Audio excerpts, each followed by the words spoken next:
So. Live already. So you're not using the other two cameras, right? You're only doing that one that's official.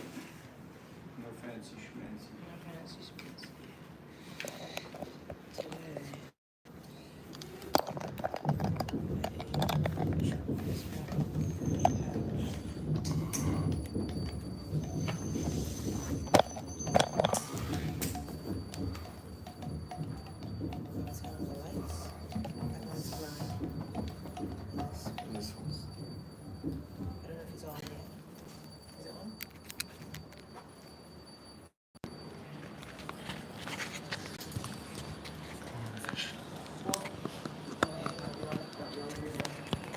This one is on. You're live. It's on? Yeah. You want to be live? You're live. Cool. Yeah, a few lights are good. Tell me when we're online. You live?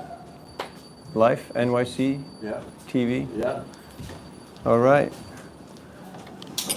Namo Vishnupadaya Krishna Prishtaya Bhutale Srimate Bhakti Vedanta Swami Nityanamine.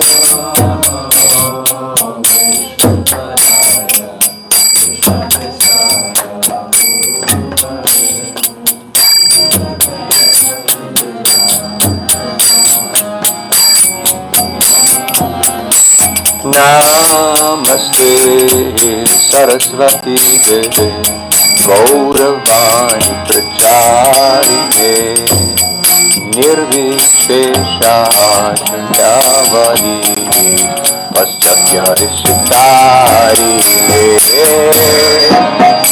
Haribo!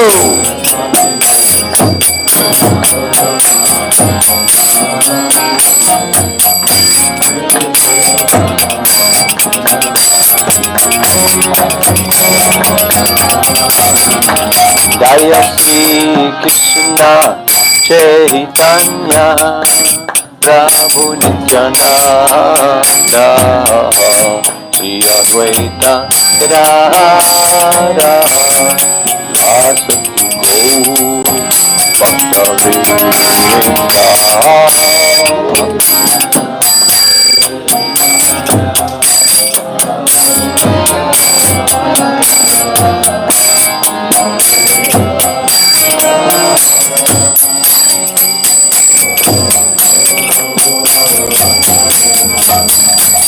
Hare Krishna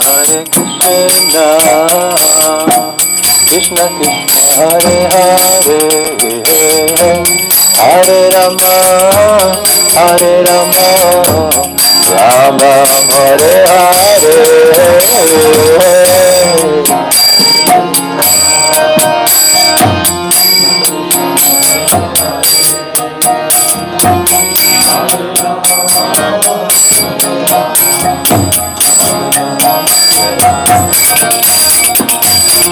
Hare Krishna Krishna Krishna Hare Hare Hare Rama Rama Hare Hare.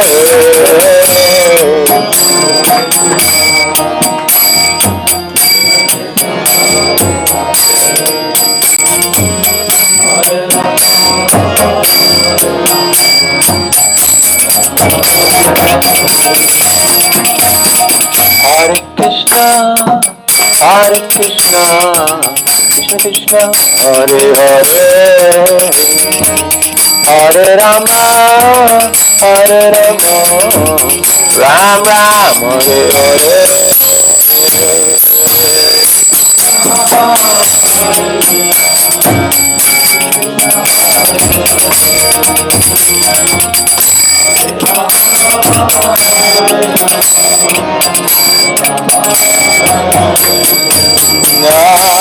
Hare Krishna, Krishna Krishna, Hare Hare, Hare Rama, Ram Ram, Hare Hare.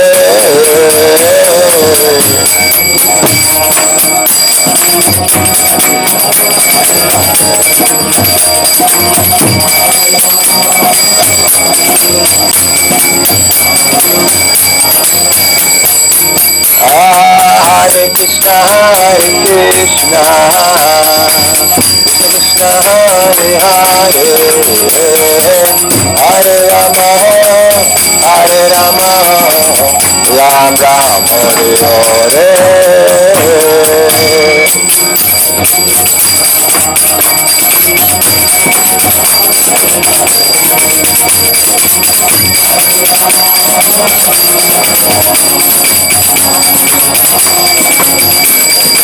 Jaya Ho Prabhupada, Prabhupada, Prabhupada, Srila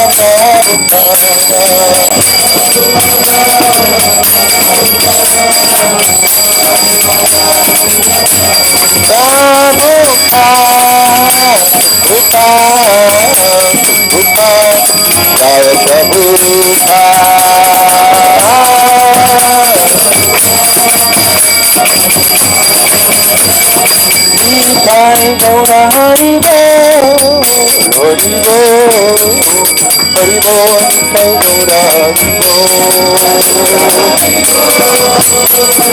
Bol.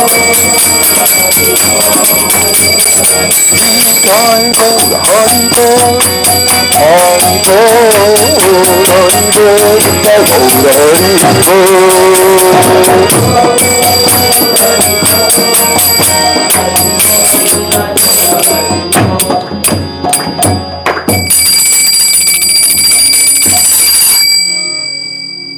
Harinam Sankirtan ki jai, Srila Prabhupada ki jai, Gaur Premanande.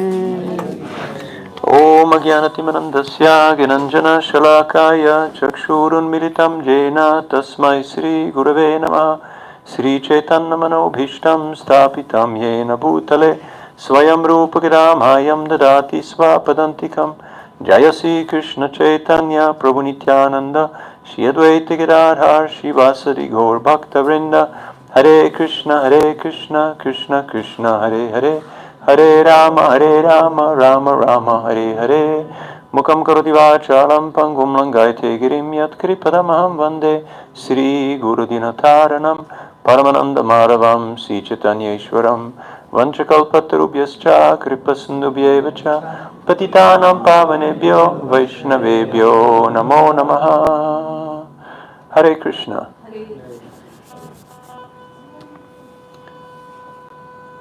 The topic is how to find your mission in Srila Prabhupada's vision. Srila Prabhupada came here to New York City in 1965 with a small pair of cartels and a few books.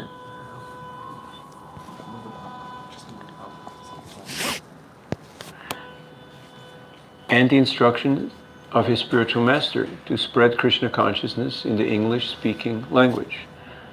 So Srila Prabhupada, he showed us the formula how it can be done.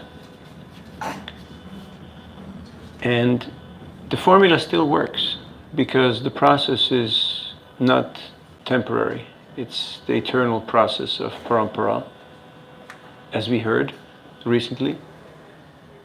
So there is a lot of noise, there is a lot of distortion and distraction and all different types of opportunities to get sidetracked. Have you noticed that New York can be a bit of a distracting place? You know what that interference is? This thing? Better? Yeah. Better. Okay. So, Srila Prabhupada very much in the mood, if there is a microphone and a speaker, we don't mind. Very much in the mood of Lord Ramachandra, he worked with who he had. That was monkeys, bears, vultures, dwarfs, and all kinds of other living entities. Now we have a lot of troop movement here. Don't get distracted. You have to stay focused. Okay? So the topic is how to find your mission in the vision of Srila Prabhupada. Srila Prabhupada said, my vision is I want to spread Krishna consciousness everywhere at once. That's a pretty big vision. Would you agree? That's pretty broad. That's pretty big. So I think that will accommodate all of us. Would you agree? Yes. Yeah? Yes. We need a verbal yes here. Yes. Yeah? Okay. So now, how to find my mission in that vision of Prabhupada, that's what we're going to talk about in the next hour. Change of gear.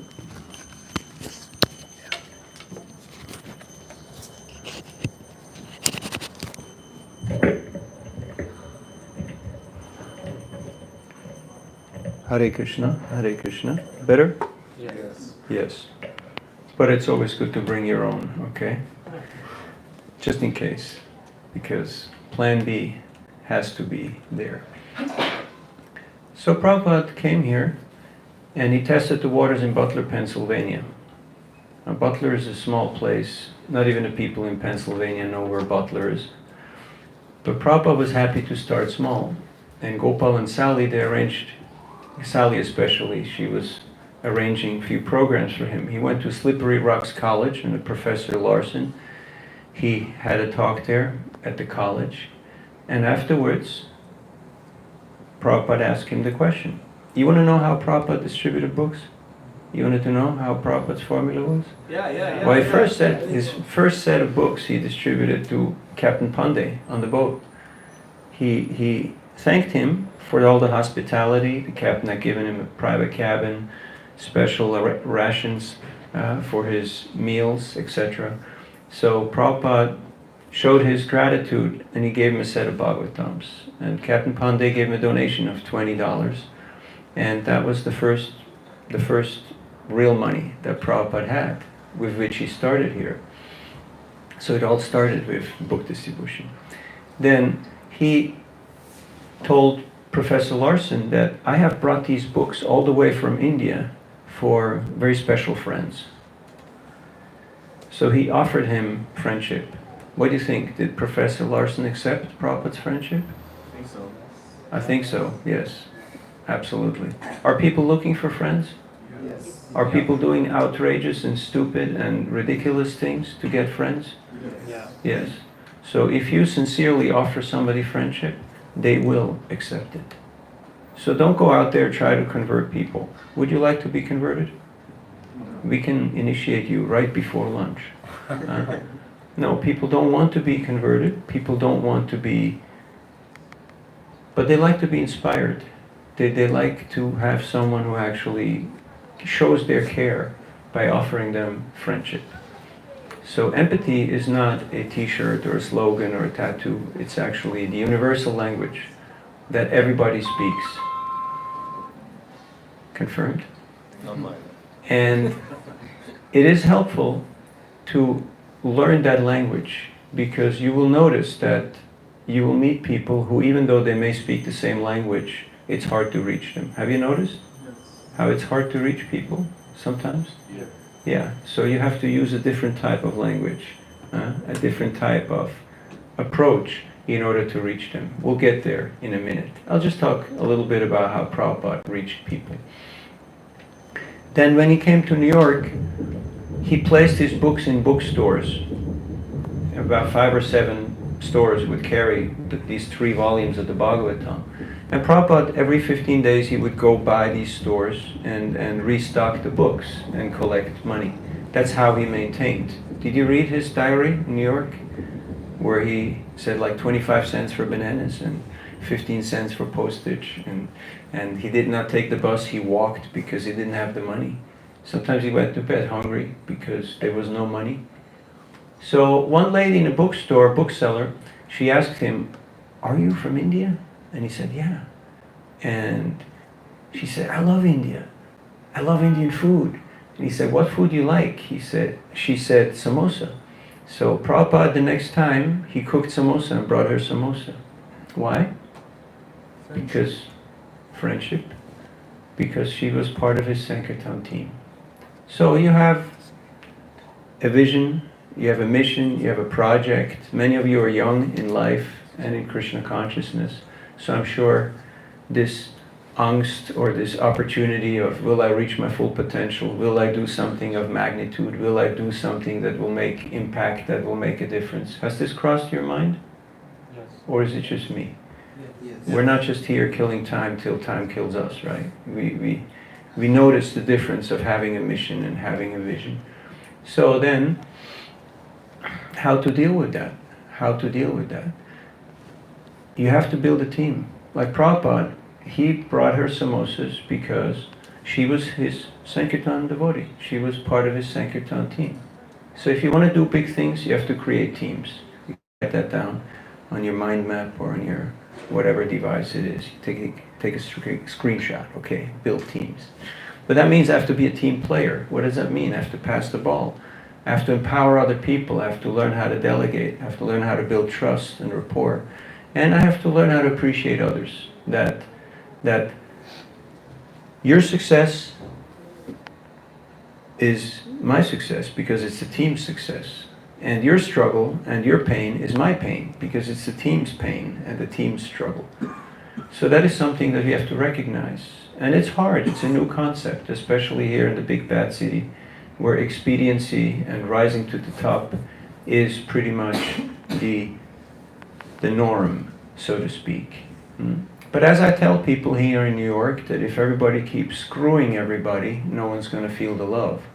In other words, if people keep on taking advantage of each other, like I cheat you, you cheat him, he cheats him, and the other guy cheats me, then nobody really will be happy. In other words, there will only be losers. And people get this, they get this kind of idea. And New York is a place where you can be very direct. Have you noticed? Do you like it? Yeah? You can be very direct in New York. But you have to learn how to maintain tact and Vaishnava behavior, because sometimes one can get a little carried away and overshoot the target. So if I do so, please remind me, okay? That's why we need Sangha. Because the team is not just there to do more work, the team is also there to keep me accountable.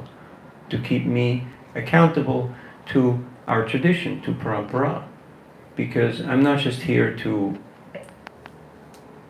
sell a product or build my own little God empire, but I'm here actually to come closer to Krishna, to please Srila Prabhupada, to please Guru Parampara. And that brings us to point number one. If you do project management, what's the first question you have to ask yourself? Like many of you are embarking on projects. What's the first question to ask yourself? Why? Okay, we got why, what else? How? How? Okay, somebody said what? Okay, in sequence, what always comes first? Because you don't know what you're doing, it doesn't really make a difference. So what is it that we're trying to do? Harinam Sankirtan, right? What does that mean? Spreading the holy name, expanding the glories of Krishna through chanting of Hare Krishna, Krishna Krishna, Hare Hare, Hare Ram, Ram Ram, Hare Hare, through the distribution of Srila Prabhupada's books, through the distribution of Transcendental Prasad, and then inviting people in a welcoming environment, like we have here, and helping them to get into the practice of bhakti. So it's good to revisit the what. What is it that we're trying to do here? Because sometimes we get carried away and we think, I'm trying to do other things. Have you ever had that issue, that problem? That you got a little sidetracked and it became more about money or about position or about power or about fame or about so many things. I lost more friends to social media than to guns, drugs, and girls, like social media. What happened to him? Oh, he became famous. Now he's just talking to the camera. He doesn't talk to people anymore because he's talking to cameras. Have you had that experience with certain people? So, if you want to have a life, just stay grounded. And that helps when you have a Sangha that keeps you accountable. Sangha means peer association. A peer is anybody who can challenge you. Do you have peers? Or you're already the old guy and nobody tells you anything? Because you're that European guy, right? So you're the Russian guy, the Indian girl, you're from Africa, that guy, we don't know, he's weird, we don't talk to him, right? find mentors, find guides, find friends, but peer means anybody who can challenge you, anybody who can put you up to your stuff, you know. What happened? Today in class, there was maybe 6 people there. Where was the rest of us? All cooking for Radha Govinda? All dressing Radha Govinda? I doubt it. I doubt it. So that's why we need a team, and that means peer association, because that will make us strong. Otherwise, the vultures, they start picking on the stray, you know, animals, on the ones who are doing their own thing, going their own ways. The vultures, the wolves, the jackals. Any other creatures? Crocodiles, raccoons. Yeah, they always pick on the ones that are out on the fringe, you know, who are out doing their extracurricular stuff. So don't underestimate Maya. Prabhupada said, this one disease that you Westerners have, you are not afraid of Maya. How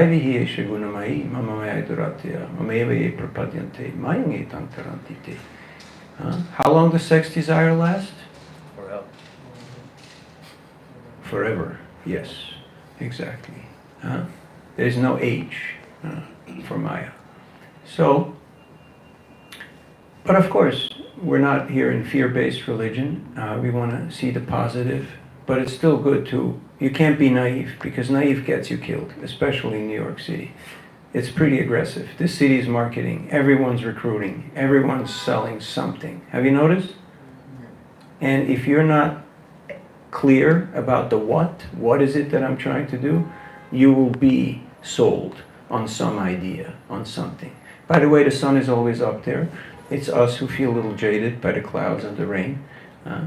As we say in the Swiss mountains, there's no such thing as bad weather, there is only bad attitude or inadequate clothing. So, if the what is clear, then the next question is the why. Why are we doing this?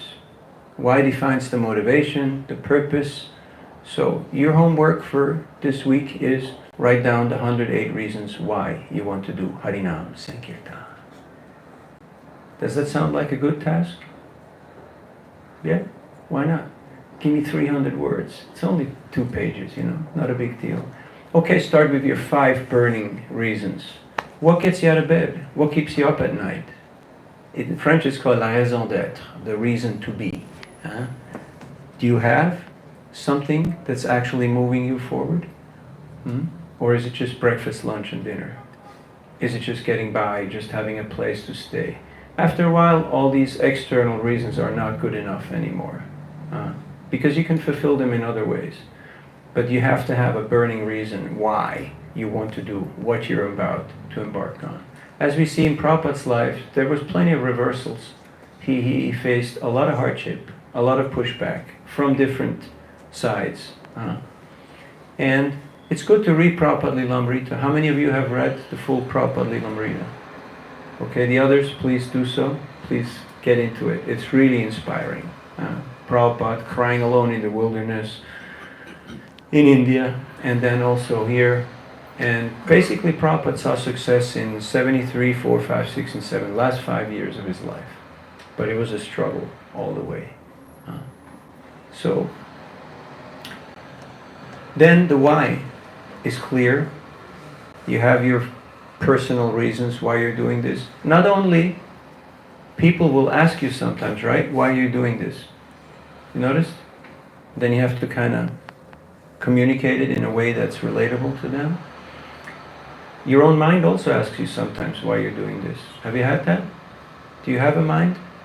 Do you have an internal dialogue with your mind sometimes? Yeah? It's good to work on that dialogue, right? Because if I lose courage, if I lose motivation, nothing moves. Have you noticed? If you don't have that conviction that this is the right thing to do, that this is what I really need to be doing in my life right now, then nothing happens. You won't really have much impact. And then we get to the how. How includes who, where, when, etc. All the other sub-points. And those are important, but they're not so difficult to figure out. Those are circumstantial. So just a little bit of feedback. I saw the Harinam in the last few days, and I noticed the tendency that we build a huddle. You know what a huddle is? Like we're just huddling together, and we're kind of going in a circle and looking inward. Have you noticed that tendency?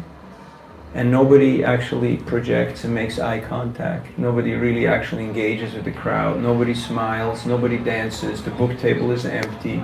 No one's out giving out flyers. And then I distribute books around, and people sometimes ask me, "Are you with these people?" And I look at the Harinam and they say, "No, I'm not with those people." Confirmed. But sometimes the Harinam is vibrant and the devotees are actually blissful. They're actually sharing their happiness with the public. And I very proudly say, yes, this is what we do. This is who we are. But it depends. Again, it depends. So, before you go out the door, look into the mirror and not just ask myself, is my tilak straight? Or did I shave today? But would I like to meet this person? If not, why not? What can I do to improve? There's a saying, you should dress before you address. You should dress for the taste of others, but you should eat for your own taste. So, but mainly it's about attitude. People take one look at us and they will decide, I want to talk to you, I want to become like you, oh, I want to be as far away from you as possible. Have you noticed? They just make a big curve. Have you noticed? When they see the first time, they just, and no matter how fast you run and you want to tackle them, and you know, it's not going to work because they already made up their mind. So how do we improve our attitude? Hare Krishna, Krishna Krishna, Hare Hare, Hare Ram, Ram Ram, Hare. And don't be a minimalist. Don't show up late and leave early and just come to tick the box. To say, yeah, I checked in at Mangalarti and I checked in at Bhagavatam class and I definitely checked in at breakfast.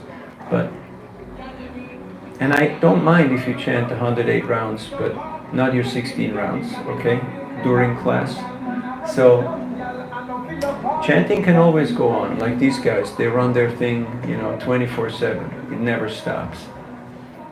So the holy name can always, is our friend, is our companion, is our solace, is our refuge. But don't chant rounds during class or during other activities. You can always chant, but not the 16 rounds, okay?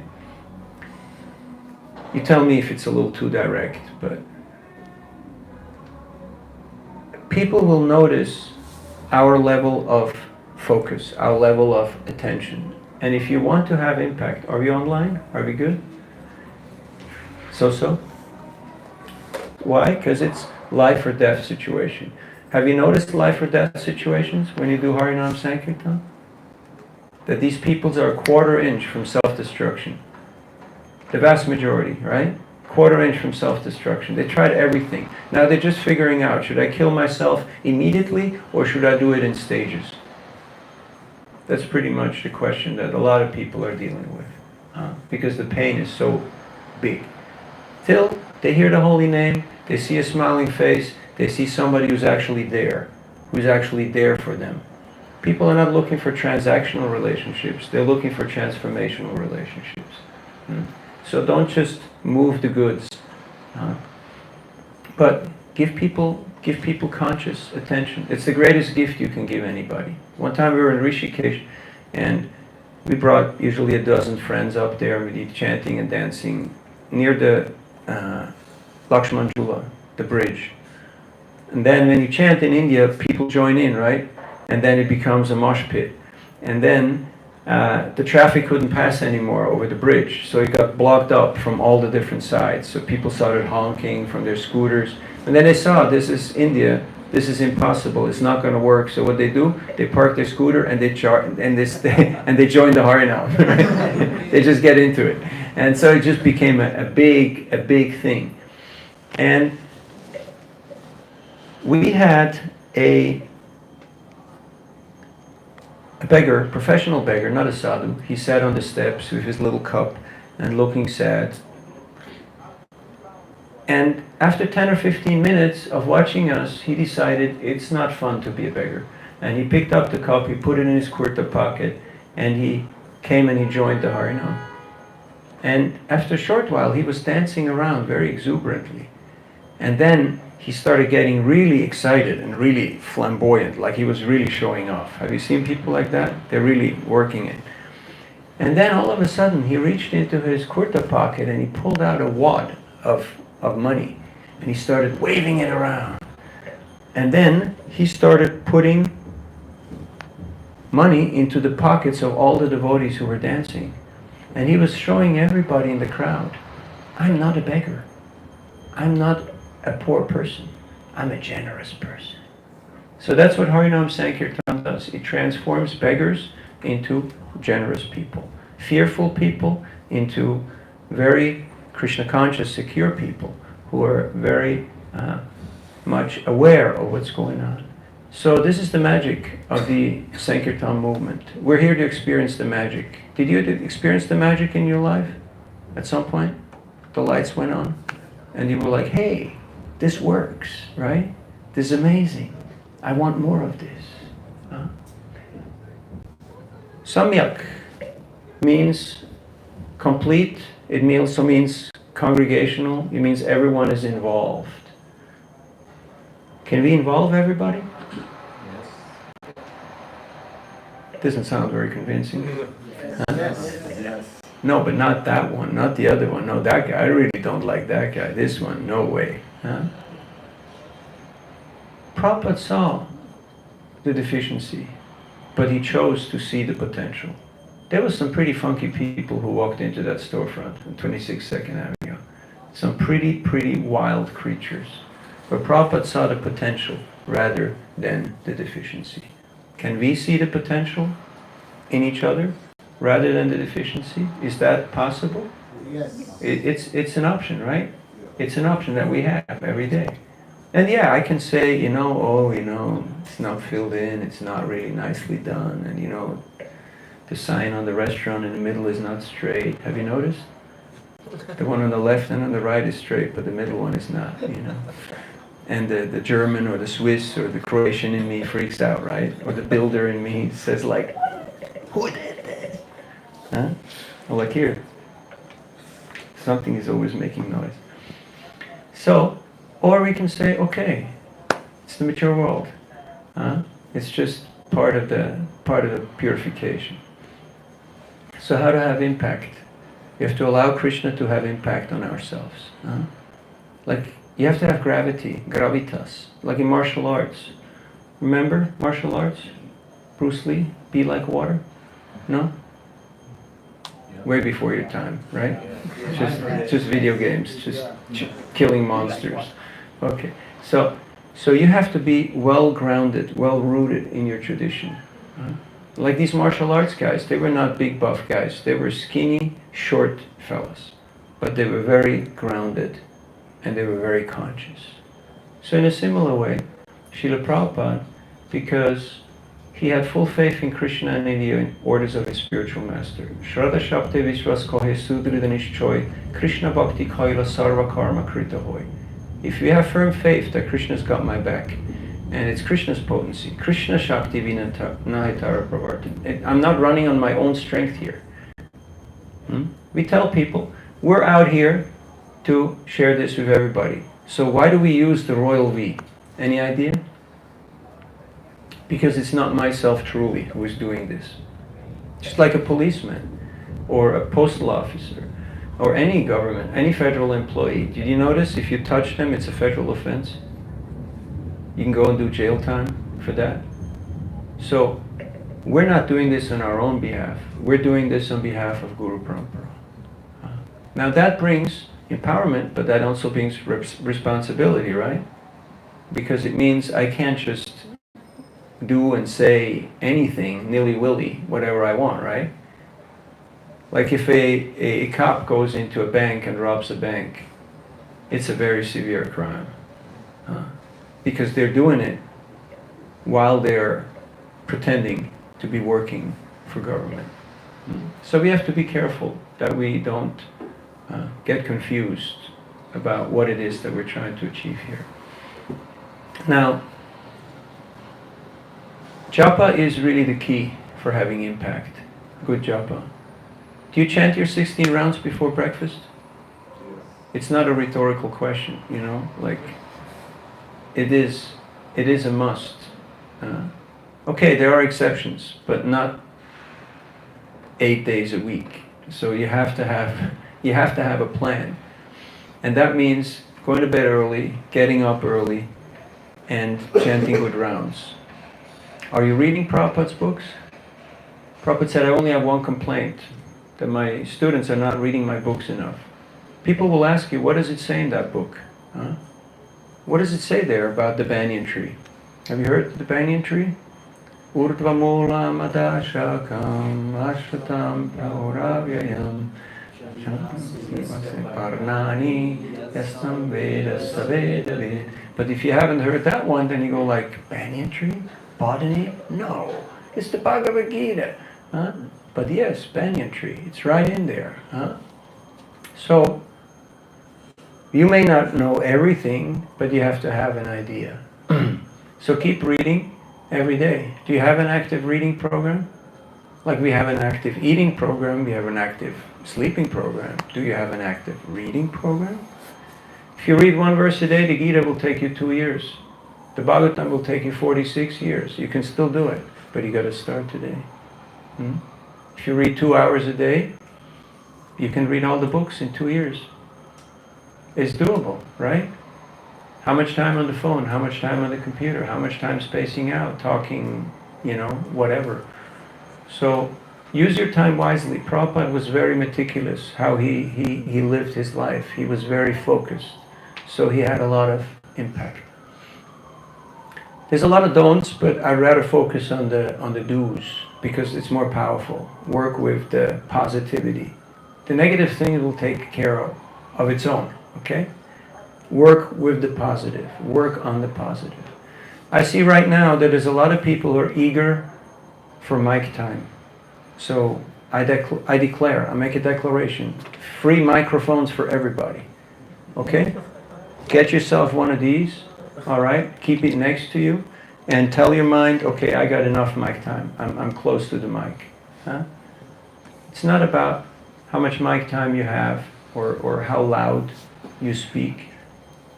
Like Shukadeva Goswami, like Prabhupada. Prabhupada was sitting in his room in Radha Damodar, but he was heard by the whole world.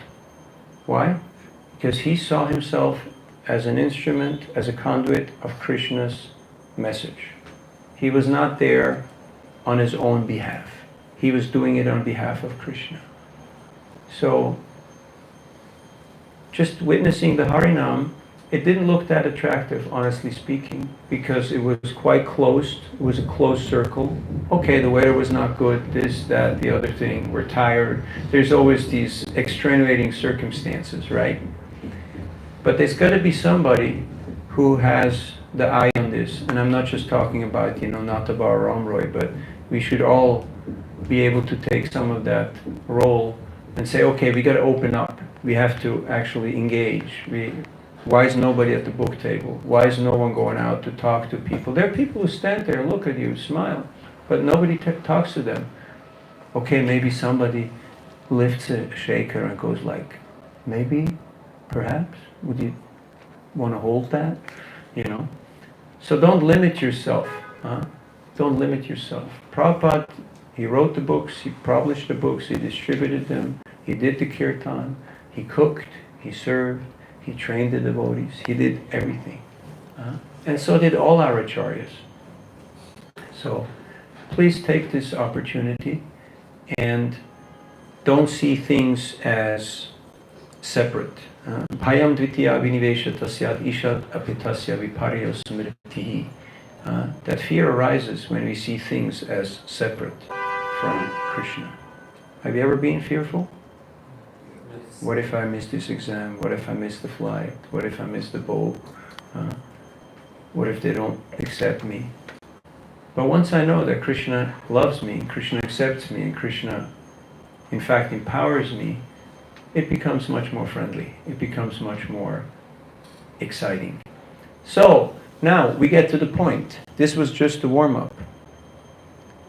We got 45 minutes. How to distribute Prabhupada's books. So far, in one word or less, what are the key points that you picked up? Friendship, personal. Okay, friendship, personal, relationship. What else? Attention. Attention, attitude. People are not looking for transactional relationships, but transformative. Transformation, Read the books. japa, reading, Good association. good association, What? Why?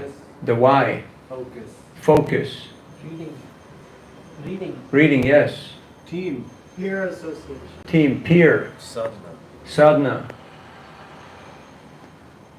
Smile. smile. Direct. Not just in your heart, you know. People wanna actually See it on the face. see it on the face, you know.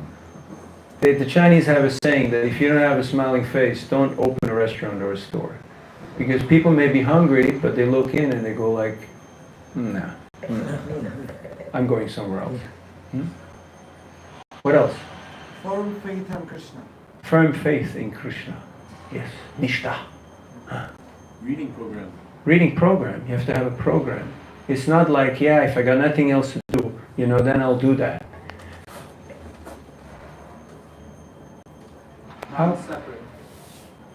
Advayam, non-separate. Everything's Yeah, separate. Don't yeah. think that this is different from that. And don't be a stray cat. Don't be like a guy who, you know, goes the scenic route and frequents here but then does his own stuff, because you will be exposed to a lot of temptation and to a lot of possible difficulty. So don't do that to yourself. You don't want more difficulty in your life, right? Now, of course, it requires balance between unity and diversity, but that's what Prabhupada, you know, he coined that as our motto. It's also called Achintya Beda Beda Tattva. We're not asking you to all be, you know, taking sannyas today, but why not embrace the vision of Srila Prabhupada, of spreading the Sankirtan movement and become empowered by Lord Chaitanya and the Panchatattva, Guru Parampara, Radha Govinda. And then you can do with stride whatever you have to do for Krishna. But you gotta have a mission. Have you noticed that when you're on a mission, you have a different stride, you have a different momentum than when you have no mission? You walk out that door with a book in your pocket, you're a different man. Have you noticed? Because you're not looking for validation. You're not looking for sense gratification. You're looking for what? You're looking for an opportunity to share Krishna consciousness. And that's what makes life exciting. That's what makes life interesting. Because otherwise, it can be a rough world if you're looking for validation, appreciation, or sense gratification. Krishna says in the Uddhava Gita that looking for sense gratification, especially sex life, is the greatest misery in this world.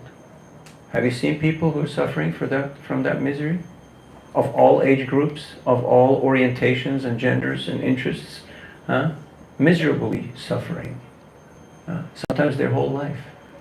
So spare yourself the grief and take Krishna's words to heart. So we got a Harinam, we have a book table, and people are passing by. As soon as somebody comes close, you can either ignore them, doing the huddle, or you can just close your eyes and go into ecstasy, or you can jump on them and jam the book in their face, or you could just let them watch the Harinam for a little bit and then casually walk by and say, do you know what this is? And you'd be surprised. Over 2/3 of the people say no. And then, as an explanation, you say, well, this explains it all, what this is. You see? And even if they say yes, you say, well, that's very wonderful. Have you seen this before? Same thing if they're close to the book table. I just point to the books and I say, have you seen these before? And then it's yes or no, maybe, and then you can introduce the books. Rather than just, running around trying to stab people with books. Have you seen that? People do that? Does it work? It can. Rarely. Very rarely, right? Maybe if you have a pious, simple person, who are just like, okay, I take it. All right. Okay, I give you something. But in general, not the greatest type of an approach. So, and usually it's good to start with a small or a medium books. I like to build people up, in like a needle, out like a plow.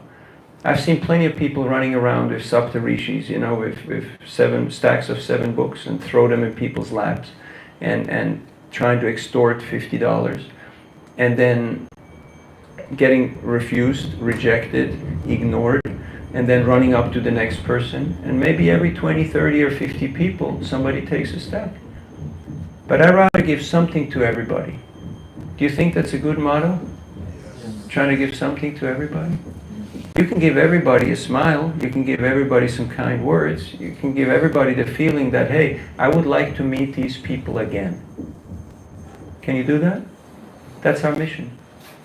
And then sometimes, like yesterday, we went out, Union Square, it was still raining, and the first guy, homeless person, walks up to me. And he says, where can I make a donation? It's not a bad start, right? For the day, huh?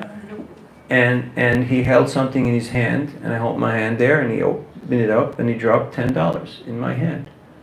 And he said, I already have the books, I love you guys, keep doing what you're doing. And he went back to his 3 bags that were there on the side, and then he was talking with his other friends, and sharing Krishna consciousness in his own way, with his people. So, you never know who you have. I was in San Francisco for a few years, and there's a lot of, it's a battlefield, it's a war zone. This is pretty mild here. It's pretty civilized. One man, I won't get into detail, but he was so dirty that you could not notice anymore where the skin was, where the clothes were, where the dirt was. It was just like one mountain. And he walked up to me and he said, Hare Krishna. He opened his coat and he had long yellow fingernails and he pulled out the oldest softcover Science of Self-Realization that I've ever seen. It was completely worn out, totally yellow and almost like beaten up by time. And he said, I met Prabhupada, I got initiated, then I don't know what happened. And then he just disappeared. And I was like, what? Who was that? So, there's a lot of people who become affected by Krishna consciousness.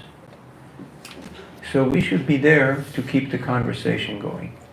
We need different invitation cards. I'm sorry to say, but what you have right now is not doing it. It's not attractive, it's not memorable, it's not something that I would keep. It has to be something small, smaller than a business card that you can keep in your wallet and you will actually keep with you. All people need is the mantra on one side and a phone number and a social media and an address on the other side. No fancy colors and fonts. Like for instance, this here, you can pass it around. This is from Bogota, Colombia. Neat and clean. This is what we need, okay? Not like these typical flyers and all this stuff with 8 different fonts and different colors that you have to like zoom in, zoom out. I can't see it, even with my glasses I can't see it. But this, you can see it from there, right? You see, this is the Maha Mantra, right? And here all you need to see is, temple, Thursday, time, phone number, address, meditation, spiritual, vegetarian, okay? People have the attention span of goldfish. How long is the attention span of a goldfish? 1 moment. Food? No food. Okay, I'm gone. So you have 1 moment, lava matcha, to make impact. Don't give him big talks. Work with sutras. Have you heard of sutras? So in 1 word or less, what is your message? What are you trying to give people? Spiritual. Love. Love. How to become happy. Happy. Happiness. How to find real love. Real love. Peace. Peace. Happiness. Peace. Yeah, say something else. Don't just repeat what the other people say. Be original, you know? Joy. Krishna consciousness. Krishna. Krishna.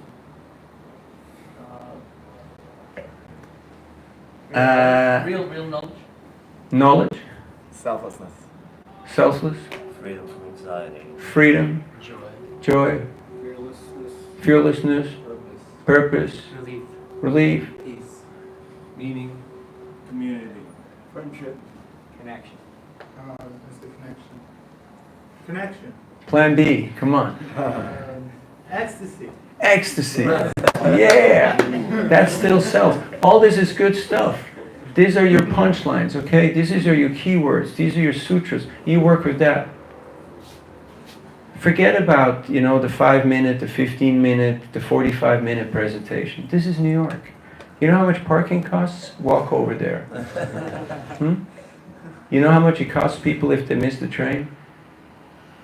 Puts them in utter anxiety. Why? Because they got a plan how to get more sense gratification. And that will diminish, right, their quota of whatever it is that they want to expose themselves to. So you have to be focused. And that comes from japa. Then, yes, you can say books in yoga meditation teaches you how to get free from stress, but sometimes that's just a little more than people can actually hear. Many mantras, you can listen, like you listen so many melodies from so many kirtaniyas, right? But many of them are a little too fancy. Have you noticed? They're a little too fancy. So you start simple.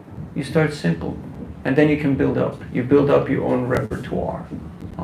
So what do? I say, meditation or medication? What's the state of your nation? You have to talk in riddles, in rhymes, in raps, in sutras. You don't have to do it. You can just bond with people, offer them friendship. And yes, some of it is verbal, some of it is non-verbal. For instance, the way how you dress, Like I would say, lose the shirt and get a different hat. Because to me it looks like you're working for the city, for the sanitation department, or for the garbage people, And yeah, I'll give you $1, you're a nice guy, you're taking out the trash. But I'm not picking on you. I could go through the whole range here, But just, people should feel, if I give you $100, this is okay, this is adequate, this is good. You know what I mean? You have to be proper, as they say in Britain. And that's not just your clothing or your style. It's more the way how you deal with people. And how do we learn that? We study Prabhupada. We see how he moved, how he dealt with people. It's not how much you talk. It's more about asking questions. He who asks the questions controls the conversation. So become a master asker. Ask the right kind of questions. There's open-ended, closed-ended questions. There's many seminars, many hours on different platforms that you can watch. This is just the inspiration to get going. If you want to embark on a project, ask questions. Okay, what's the project? What's it meant to lead to? What's the purpose of it? What's the outcome? What's the ideal? What are some of the possible pitfalls? How can we actually pull it off? And then you spend a little time refining your vision, but no paralysis by analysis. You have to actually go out and implement, and then see what works and what doesn't work. Have you noticed sometimes a few things that don't work? Yeah? Yes. Like I went in Atlanta with another devotee, and we chanted for the buildings. Have you ever chanted for the buildings? Like there was no people around? Have you ever been in a situation like that? You're just chanting for concrete and glass and steel. And then one lady came out of one of the restaurants, and she brought us $1 or something. But besides that, or we were in Gainesville at the stoplight, and it was maybe 110 degrees, and we were chanting for the cars. Everyone had their window up and their AC going, but we're chanting for the cars. That was quite a... Or in LA on Santa Monica, the mall, we went up and, you know Santa Monica Mall? And we stopped right in front of Victoria's Secret. And there's like 3-floor high billboards of ladies in underwear. And nobody wanted to stop. Nobody was talking to us. Nobody would take a book. And I was telling the Harinam leader that maybe this spot is not ideal. Maybe this is not the greatest spot. Maybe we should go back. And he said, Prabhu, you don't understand. We've stopped here for 50 years. And we're going to stop here as long as I'm alive. So, if the horse is dead, unsaddle, okay? Get off that horse. People are saying the airports are great. What if there's no more flights from that airport? Are you still going to go out there every day to that airport? Prabhupada taught us principles. The details are variables, okay? The venue, the menu, the tenue, but the attitude, that's not a detail. That's a principle. To be attractive, is to be relevant, is to be impactful, authentic. I could talk a lot more, but we got 31 minutes, and I'd like to hear from you a little bit. What are your questions? What are your concerns? What are your issues? But before we get there, what I would love to see here is a little bit, I see tremendous potential. And I know I say that everywhere, but sometimes I actually mean it. Because this is New York, and a lot of interesting personalities come through this, to this place. But I think we can really improve on the teamwork and on the communication. Would you agree? We got a little room for improvement there on that side. And then that will also help with empowerment and with building the team, that people feel actually, yeah, there is space for me to grow and to grow into a role and actually fulfill my potential, actually reach my contribution that I wanted to make to the world. So I come here regularly, and it's always a real joy to be in the association of my old friend Ram Roy Prabhu and the team. And the team is pretty transient, I must say. Not as transient as in London, in Soho Street. It's like every 12 months, everyone's gone. Besides the Pujari that just left this morning, who was here. You know, he's the same, but everyone else is gone. And I wonder, like, what's the, you know, if it's revolving doors, if our attrition rates are just horrific, then how are we going to keep going on?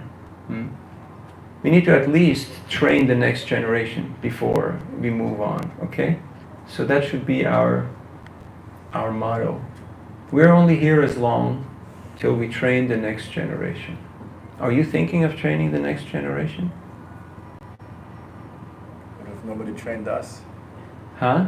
If nobody trained you in the first place, then how can The you... fastest way how to learn anything is by teaching.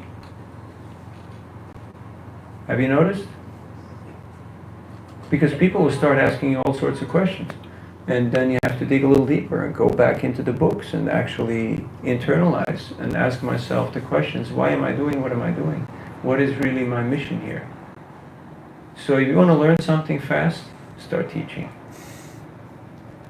And build your team. That's exactly what Prabhupada did. Questions? Yes? How do we ask for donations?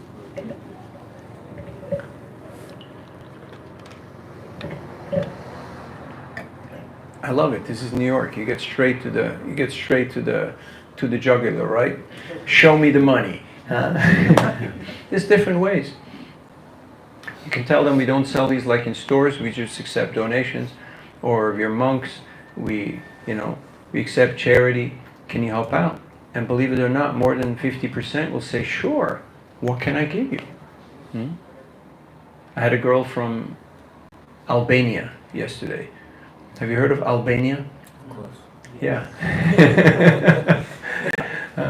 It's not a neighborhood of the Bronx or something, you know, it's a country. So, and we had a chat. She said she did yoga. I showed her the book, and she had Journey of Self-Discovery in her hand. And I said, can you give a donation? She said, yeah, sure. She said, I only have $100. You can have $30, you know. So I gave her 70 back, and then I gave her Bhagavad Gita also on top, and she was really surprised that she get another book for free. So always under promise and over fulfill, okay? Always leave people with a good impression. Give them something a little more than what they expected. And it's memorable, right? It's memorable, like that. So there's different ways of how to ask.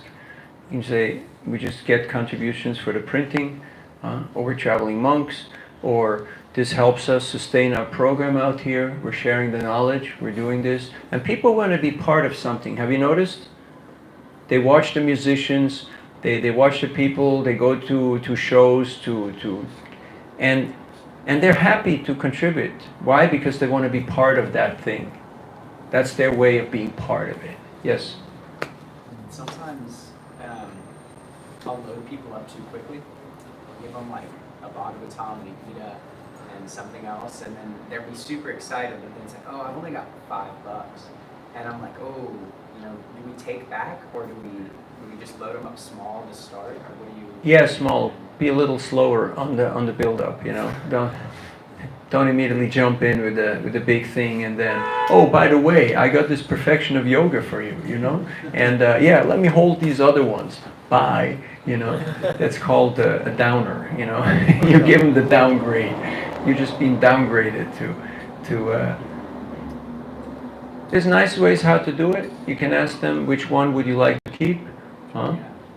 And then you give them another one on top, so they feel like, okay, I should have only gotten one book. I understand. I didn't give him much, but I got 2. Wow, he was generous. You understand? So don't be too fast. Okay? Otherwise, yeah, you have to backpedal, and backpedaling is not an easy sport. You know, it's not so much fun. It's a bumpy ride. Yes. How do you stop people? First of all, you take the people who are already standing there. You don't have to stop them, you know, because here you have to preserve your energy, right, Ram Roy?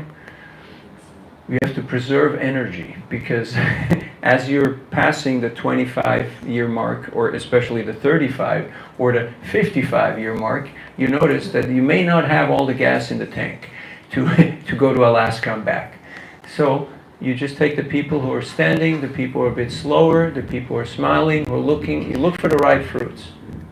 Not like 3 businessmen talking to each other, dashing to a meeting. Yes, you can jump in there and tackle them, you know, and then put a few books in there and see what's there in the wallet. But you remember that cartoon?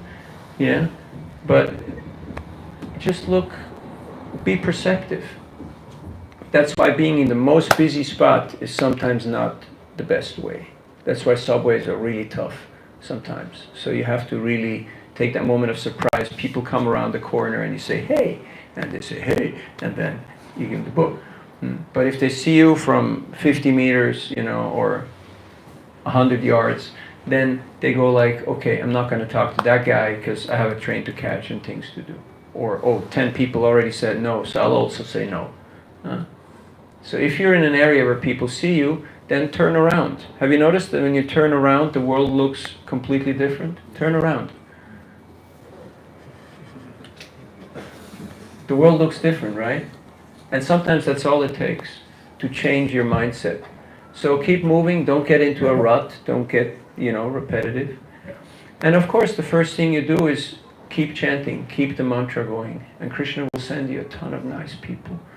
I met an old man, he just barely made it up the stairs in Union Square. He was like, my heart, oh, you know. Yeah, Bhagavad Gita, I heard of this. I said, this is for you, my friend, you know. And he just pulled out a 20 and said, keep going, boy.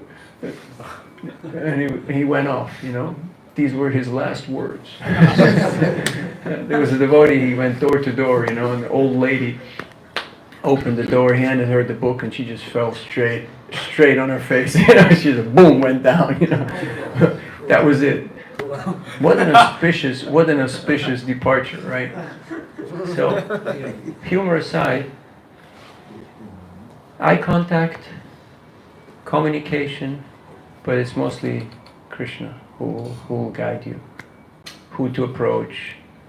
Sometimes you want to go for everybody, but there's a bit too much of everybody, so you may work a little more strategically. If I have the choice, I go for younger guys or middle-aged, single people or two people together, not big groups, not big crowds. It takes a lot of energy. There's always someone who tries to ruin it, so just like that. But Krishna will guide you. He always does, yes.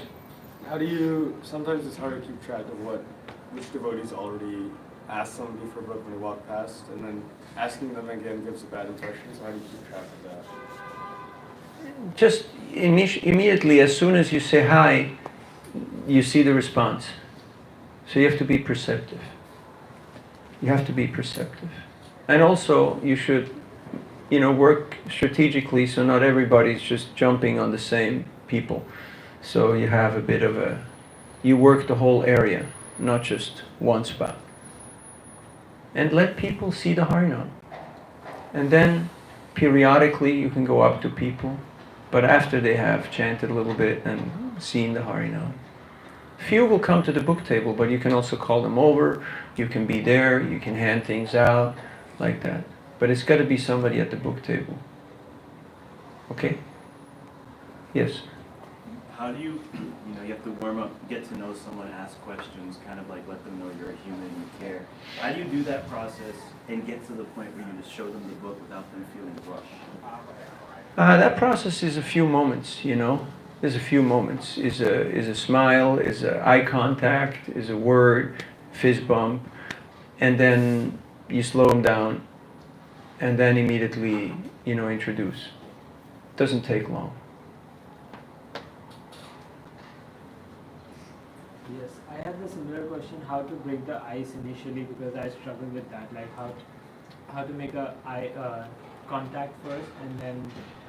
Well, you have to actually do the daring thing of looking at people, Like, you have to actually be there, You can't just say, hey, I'm a nerd, I got 2 master's degrees and 3 townhouses, on Long Island, and I don't care about you guys. You can't go out like you go to the park and you feed pigeons. Pigeons don't mind if you have a bad attitude. They'll eat the stuff that you throw out. But people, they won't. You ever noticed?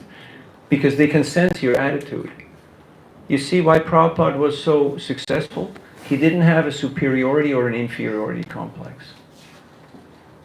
Have you met people with superiority or inferiority complexes? Sometimes they have both together at the same time. That's really weird, right? I want everything you have and I hate you for it. So just, you have to actually be Krishna conscious. And that means I can be friendly to everybody. I'm not just looking where are the brown guys, or where are the black guys, or where are the white guys, or where are the red guys, or where are the guys who are well dressed. But you just, compassion.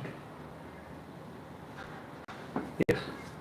You made the point yesterday of being like an athlete in book distribution to really maintain long term. Yes. Would you go a little bit more into that and talk about how to really be regulated and live like a professional athlete? Professional athlete has a mission, and it's not just getting paid $25 million a year from their club, but or winning the medal or the Olympics, but it's a way of life, which means it's the way how they think, the way they eat, the way they live, they carry themselves, their relationships. It's all part of that. It's a holistic. It's a 360. Doesn't mean you become a fanatic and you block out everything else, but it means you set priorities in your life. And you're ready to say no and to disengage from certain things, extracurricular things that are not conducive for your mission. Okay? Do you engage with people who are sitting in the park kind of reading? Yes, absolutely. I engage with everybody. But then they are reading and focused on something. So That's wonderful. They know how to read. They're actually literate, I say, wow, you actually read a book. I congratulate you. Huh? Like I ask everybody, so what do you study? And what do you study? Computer engineering. Okay, so you actually think sometimes, right? Yeah, that's pretty rare nowadays, you know? So you just appreciate people for what they're doing. Then it's not a disturbance. Because I'm not jamming in there saying, hey, what you're doing is totally useless, you know, look at me. And no, I appreciate them. People want to be appreciated. You know why they're out there in the park? They're looking for friends. They're looking for love. They're looking for appreciation. But the world is giving them everything but that. If you can actually show them genuine appreciation, friendship, and Krishna's love, bhakti, they will eat out of the palm of your hand. Oftentimes, on book distribution, I find myself caught in conversation, wanting to be a good listener, wanting to hear them while trying to show them Krishna consciousness. Meanwhile, maybe 10 other people that are very ripe have passed by in that time. How Yeah. can I be more efficient on book distribution, knowing who I should stop and talk to longer, who I should, say, okay, thank you. There are some general guidelines. Normally, any type of conversation, 2 to 3 minutes, enough. There's no more need for that. Like yesterday, I came. Vasily was engaging with a mother and a daughter, and they were born again, fire and brimstone, fanatical Christians. And I saw he was getting into it, and I said, "We're leaving." And he said, "What?" And I said, "We're leaving." And and we had that moment, where I was like, "We're leaving," as in now. And then the two ladies, they got a little upset, and I just said, "God bless," and they said, "God bless you too," and we all walked away happy. Everyone was smiling. So when you meet someone like that, where you see this is not going anywhere, then you just say, "God bless," or "Have a nice day," or "I love you too," and you walk. And that's perfectly all right, especially in New York. So you have to have focus, you see? If you're just happy that someone actually engages and hears you, and then they start talking and it goes back and forth, and that can go on for forever. No, not like that. You're out there, you're on a mission. You want to distribute books. And it takes very short time. And often if I see that the person just has got a lot to say, they just want to download on you, either I say, just, I'm new here, go to the temple. We have some very smart people there, because I'm a new guy. I don't have all the answers, Give him an invitation card, say, "Here, go see my friend, He'd love to talk to you." Like that. But usually just by your drive, by your momentum, these people will just, they won't gravitate towards you. You understand? So you don't go to the guys who are sitting in the park every day and they got nothing to do and they got nowhere to go, You understand? You have to you have to kind of figure out who's who. And that will come with experience. So you have to pay the price of experience, which means 10,000 hours. 7 years full-time service. How long did it take you to learn how to play harmonium? Maybe like 7, 8 years. 7, 8 years. Huh?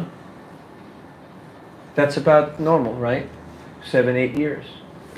And now we're talking something different. We're talking here open heart surgery, like you meet him, you give him the anesthetic, you open him up, you take out the gunk, you put in Krishna, you tie him back up, you get them back to life, and you put them back on the road nicely. And they walk away with a book. I met a nice person. What happened? It was wonderful. And do you think you can learn this in 90 minutes, Or you paid a few bucks and you got a t-shirt? No. This requires a little more than that. A little more than that. So are you willing to put in that time? Prabhupada spent 43 years, a lifetime in preparation, before he actually got on the boat. And then it wasn't over. Then all the other stuff happened. So if you want to have impact, you have to actually invest in your foundation. I was in Govardhan, walking with Burijan Prabhu from Govardhan Palace to his apartment, and he said, Navina, there's something I wanted to tell you for the last 2 years. And I got a little surprised and started paying attention. And he said, right now is the most important time in your life because you're building your foundation. And I'm like, what? I'm doing this now for 37 years. And he's saying, I'm building my foundation. So yes, I'm still building my foundation.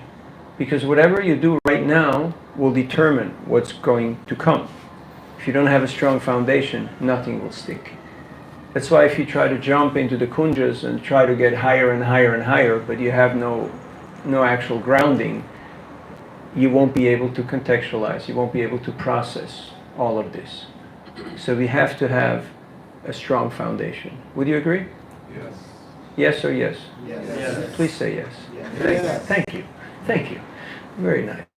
So, and then he asks, okay, question number 1, who am I? I'm a servant. Question number 2, who is your Ishtadev? Who is there in your sacred space of your heart? Who do you worship in your heart? Is it Radha Govinda? Is it Prabhupada? Is it your guru? Who is in there? You don't have to say. This is a private matter. You have to know who you're worshiping. You have to know who you want to please. And then question number 3, what is my contribution to the ISKCON movement? What do I want to contribute? In other words, what's my mission? And I thought these were very interesting questions. It gave me something to chew on. So it doesn't have to be long discussion. If people are really nice, I take their contact and I invite them. If they're okay, I almost give everybody the contact to come and to stay in touch. With special people, I take their contact.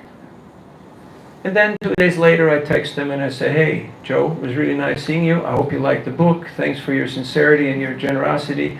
Yeah, any questions, let me know. And I'm there, on Tuesday night. So and about 80% will respond to that. You haven't gotten them here yet, but, the rapport is there. But they will notice you're on a mission. You don't have all the time in the world to spend with them. All right? So follow up. Follow up. We got Bhakti School. We got all this, and then we have the School of Life. It's called Harinam Sankirtan. Have you heard of the School of Life? Harinam Sankirtan? Yeah, you learn everything you need to know in life while doing the yagya of Harinam Sankirtan. You can't learn this stuff. Even in psychology, MBA, marketing, you won't get there because this is a whole other level. Other questions? Yes. Sometimes when we distribute books, we get the response that, oh, I've read this book so many times. Oh, wonderful, I have a new one. Have you seen this one? Have you seen that one? We got a whole range of books. So show them other options, or say make a gift to a friend, or just support the cause, or just congratulate them. And then people will say sometimes, hey, I just want to give you a donation because I like you guys. I like what you guys are doing. Like that guy yesterday when we started out. So when somebody says, oh, I already have a book, and you go like, oh no, he already has a book. No, terrible, right? And the guy goes like, did I say something wrong? I didn't want to offend you, So, I think that's one of the lesser problems that we have, right? I noticed in myself that sometimes when I'm at the book table and people just stop, they just stop for a second, and that's an important time. And it takes 3 seconds for them just to go. I notice how do I because my mind, how do I see them and I just. You have to get over the mind fog, and that comes from good japa. You have to actually be focused in your sadhana. So immediately Krishna will tell you, okay, incoming, all right, have you seen these before? No, all right, hand them a book and get right into it. Otherwise they're just gone. You only have a moment. That's all you have. Prabhupada saw that Coast Guard on Boston Harbor in his little Coast Guard boat. And Prabhupada smiled at him, and he smiled back and waved. And 4 years later, he became a devotee. Why? He saw Prabhupada. One glance, that's all it takes. And boom, the seed is planted. But if you have the chance, give them a book, invite them, make connection. People are out there, they're looking desperately. Where is beauty? Where is power? Where is fame? Where is wisdom? Even, where is renunciation? How can I get rid of all of this, People are looking for that. So they're looking for Krishna. Yes? How do we stop our mind from making excuses? So sometimes our mind is like, oh, it's easier to sit on the mat, it's easier to go back to the temple, it's easier to, nobody's pushing us, we don't have quotas or anything like that. It's just what we're trying. How do we make our mind not make excuses to them? Whatever the mind says, you do the opposite. Okay? The mind says, sit down on the carpet now. You say, no, I'm going to go distribute books now. The mind says, I'm going to stay in bed now and pull the blanket over my head. And no. It's more fun to go on Harinam Sankirtan, right? Yeah. Of course, if you're sick, you have to, get well. But if you're just mental and the mind is trying to get the upper hand, you just ignore the mind. And believe it or not, the mind likes activity, so the mind will tag along. Oh, who are you? Oh, no, I'm just coming out here. I thought you wanted to sleep. You wanted to stay back in the room. No, it's no fun there. I'm coming along. And then, believe it or not, one day will come when you will lie down and the mind says, hey, what's going on with you? Let's get out there. Let's go distribute books. Can you believe it? One day, that day will come. And you look at your mind and you go like, what happened to you? And the mind says, Hare Krishna, I'm a devotee. I'm a devotee. I like this Hare Krishna. It's no fun just being, grumpy and miserable.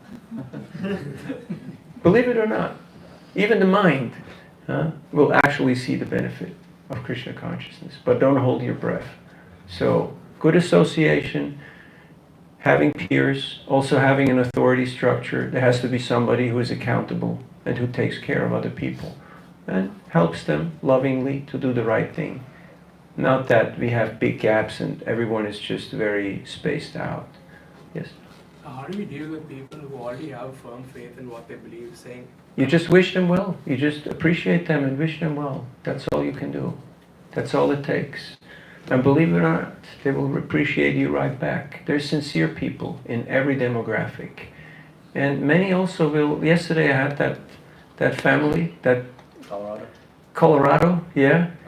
And she said she speaks a little German, that she was on a mission there, in Germany. So I spoke a few words in German, and I said, you Mormons are great people, you helped us build our temple in Spanish Fork and in Salt Lake. And I'm on mission year number 41, So, it's possible. And you just give them appreciation. And guess what? They made a donation, they took a book, and they were very happy. But it starts with appreciation. I was in San Antonio, Texas, and one lady in a big Merc, lowered the window, and she had a headscarf, and I handed her the Gita, and she said, I'm from Pakistan. And I could have gone, oh, Pakistan. Not again. And I said, Pakistan? That's amazing. I love Pakistan. And she said, really? You know Pakistan? I said, yeah, Karachi, Lahore, Islamabad. Which one? And she was speechless. And we talked a little bit, and I said, can you give a donation? And she said, sure. And she handed me her credit card. She said, $50. And then I asked just to check. I said, do you know what that book is? And she said, we're doctors. We're educated people. Of course I know what that book is. This is the Bhagavad Gita, Just to make sure, I don't have the whole family coming back at me. Trying to take revenge. And so, when you appreciate people, they will appreciate you right back.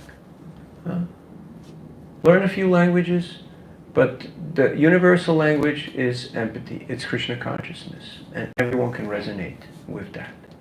So I'm very excited to see the potential and the prospect that we have, and the facility who is growing and developing, that we can actually have a place where we can send people from all over the country to learn the art, the lifestyle, the practice of Harinam Sankirtan.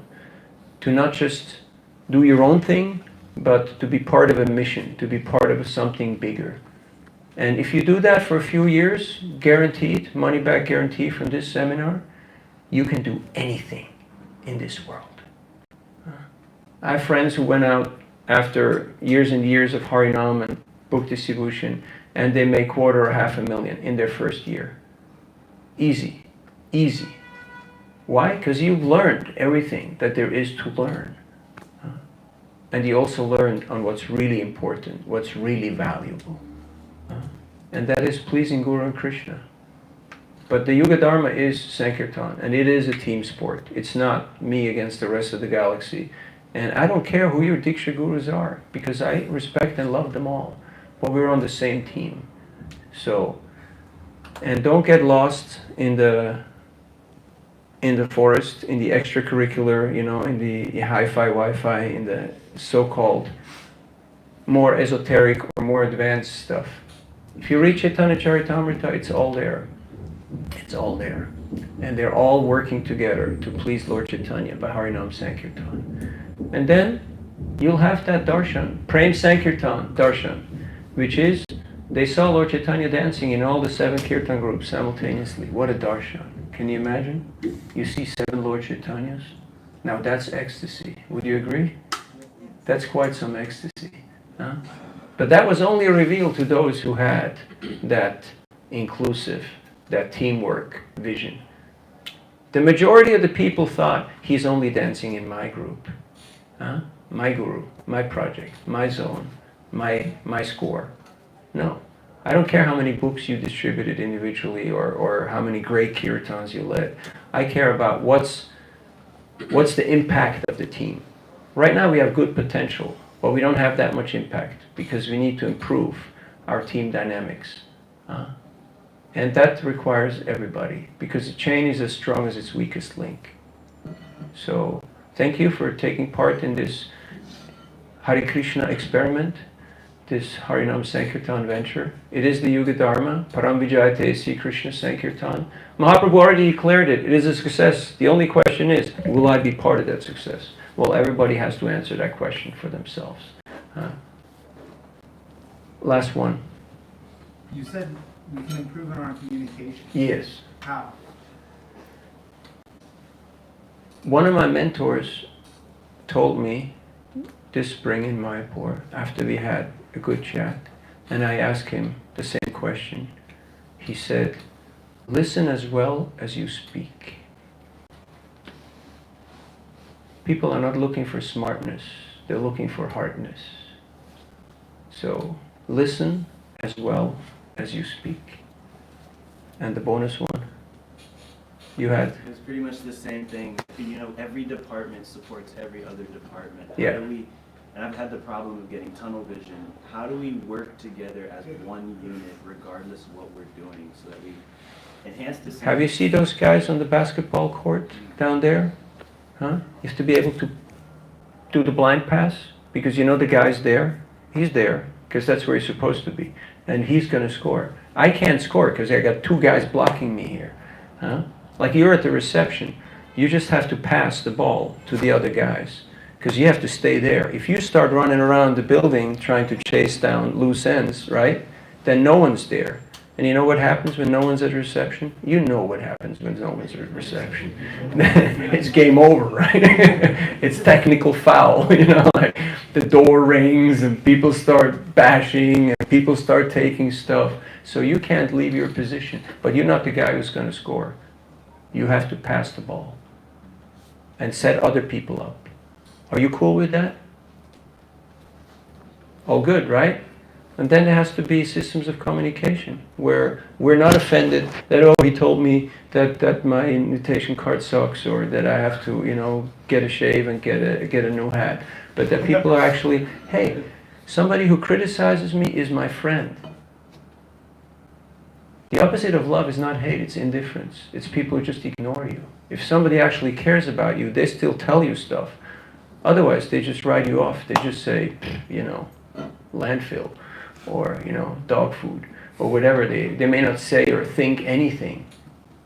But people who actually give us attention, even if it's sometimes a little painful, they actually help us to improve. Because otherwise, if the place, okay, we had Rath Yatra, it's a big yagya, there's a lot of action. What experience do new people have when they come in here? Does it look like Howrah train station? Been to Howrah train station? It is an experience. Huh? So, will they make it alive to the bathroom and back? How many people will accost them and try to bamboozle them, or hijack them, or sign them up for their project, Like, I always count from the day I get picked up at the airport to the day I leave at the airport. How many people try to recruit me, amongst my own group, How many people try to sell me something or tell me something? So we have certainly a lot of potential here. But the wonderful thing is that when people actually open this book, and you can do that when you distribute books, there are two classes of beings, the fallible and the infallible. In the material world, every living entity is fallible. And in the spiritual world, every living entity is called infallible. Wow. Did you just make that stuff up? No. That's straight from the source. Okay? Here, for you. So, this is substance. This is the user's manual for the galaxy. So, give people the benefit of having Prabhupada's words directly as it is, and you will see how Krishna will give you whatever you need in order to reach people. And I will close with this little story. A friend of mine, Narayan Pandit, he was stationed in Shanghai, China. Ni hao ma. And in the biggest train station of the world, he would distribute Prabhupada's books, but the CCTV and cops and undercover and security, he got arrested countless times. And he would always say the same thing. I have Chinese wife. I have children. I need to make money. Where did you get the books? I bought them on market. I'm selling them here. I have to make money. I have family. Okay, get lost, but don't come back. One time a man asked him, what are you trying to do? He said, China had such an old spiritual culture, but now they're just running after money. How are you trying to change that? He said, I want to put these books in every library, in every university of the country. The man said, show me. So he looked at the books and he said, okay, how much a set? And a set of Bhagavatams in Chinese is $500. It's pretty expensive, but it's very beautiful, very, very deluxe print. So the man handed him a bag. He handed him a bag and he said, I'll sponsor 100 sets. 100 times 500? 50,000. Yeah, 50K. He handed him 50K and said 100 sets. So, that devotee, he put the 100 sets out. He sent the man shipping receipts, testimonials from the librarians, pictures, appreciations from students and professors. And the man was so touched by his accountability and by his responsibility. You know what responsibility means? The ability to respond. If you don't have the ability to respond, you're not responsible. If you don't answer your phone, your email, don't take a position. And he said, okay, I will sponsor another 100 sets for Hong Kong, another 100 sets for Taiwan, another 100 sets for that region. He sponsored 800 sets. He donated 400K. Why? You answer the question. Why? He liked his attitude. He liked his attitude. What else? The person was responsible. The person was responsible. Appreciation. Appreciation. Appreciation. He was dedicated. Totally dedicated. Sticking it out in the toughest place. He felt like he was contributing to the spiritual change. He was contributing. He felt he was part of the solution. Honesty. Honesty. Sincerity. Sincerity. Yeah, all of that. So you've got what it takes. Please build teams. And then let's play. Let's play Harinam Sankirtan. Like those guys are playing, for whatever they're playing. We should be more eager, more enthusiastic. Because we got something that's actually worthwhile, that's actually making a difference in the world. And you will meet people who will show you that appreciation, who will tell you that book changed their life, that was just what they needed. They were about at the end of their wisdom. So thank you very much for being part. And I know some of you are here just for a short time, but I know you're going many places and you're starting the Harinam Ashram and the Sankirtan team and the book distribution. So don't leave the books out. Don't think that just Prabhupada did the chanting, but he gave the classes, he moved the books, he moved the prasad, and he was available to answer people's question and to hear them out and to make friends. So much so that the Hells Angels said he was one of us, that the hippies said he's one of us, that the academics, they said he's one of us. The straight and square people, he said, oh, he's one of us. Why? Because Prabhupada was Krishna conscious. He didn't have an attitude. He didn't think himself as something better or something different. He was just happy to share Krishna's message, to share Krishna's gift with the world.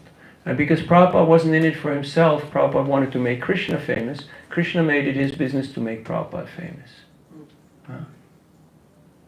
And all the others who are building their brand, and have you heard of Sai Baba? Yeah. The guy with the fuzzy hair? They built a city for him in South India, a city. Millions and millions of followers. Now it's a ghost town, less than 20% occupancy. Why? Because cults and cult leaders have a very short shelf life. He died. Guess what happened? He died. The inevitable happened. And now the lights are out. So we should learn and not make similar mistakes. We appreciate charisma, we appreciate individual talent, but we should also know yad yad vibhutimat sattvam shrimat urjitam evavam tat tat evat shrigatchatvam mamate jonra sambhavam. All the spark of Krishna's splendor. So whenever you see someone or something beautiful, instead of thinking, I want this, I need this, I deserve this, we should think, it's just a spark of Krishna's splendor. How beautiful is Krishna? Have you noticed the last few days? Krishna having his mischievous smile, looking at you, with his greatest weapon, that little flute. Noticed? Yeah. That's the original beauty, the original potency is there in Krishna. And he will reveal it to us when we are willing to be an instrument of his compassion. Thank you very much for being here and dedicating yourself to this mission. There's no more direct way to share Krishna consciousness than through the distribution of these literatures. And the easiest and most attractive and most fun way how to share Prabhupada's books is together with Harinam Sankirtan. It's almost illegal. It's like sense gratification. It's like a Sunday feast. It's like, yeah, we're doing this.